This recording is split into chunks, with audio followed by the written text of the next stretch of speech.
For those who have not either read your story or heard about it, and it's certainly one of the biggest stories in a while in college football, it involves Scott Frost, who everyone assumed would return to Nebraska and lead them back to the promised land. So, Brett, give us what you know and where this story is right now.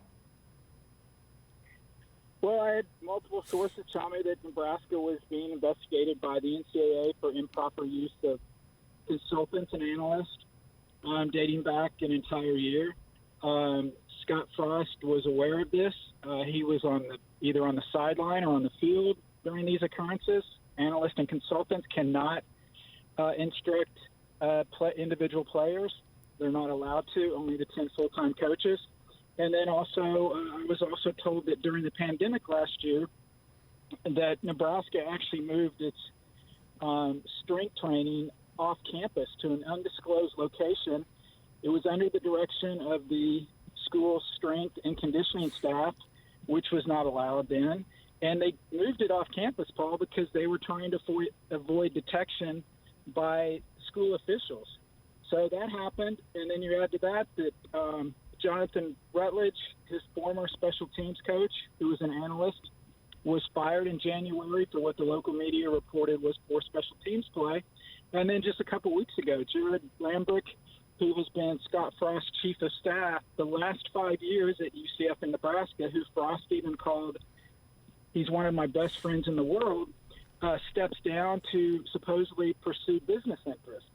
So the timing of those coincide with the NCAA investigation, and so now we have to see ultimately what the NCAA decides. But you know this as much as I do. It's not good for a coach when a new AD comes in.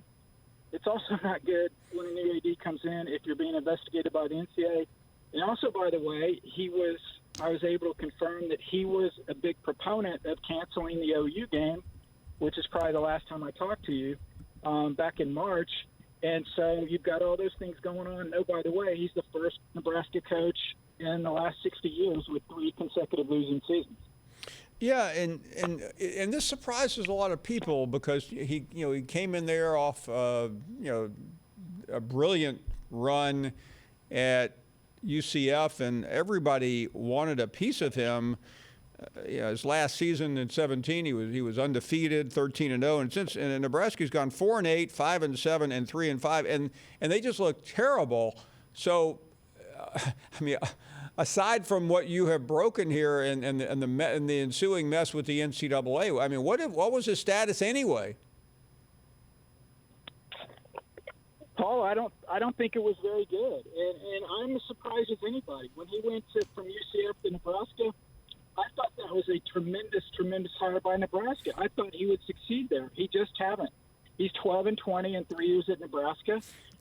Certainly, I don't think anyone expected him to do an undefeated season turnaround like he did at UCF, but still to have 3 consecutive losing seasons, that put him squarely on the hot seat. And obviously, I think, rightly so, he's getting the benefit of the doubt because he isn't a former Nebraska great.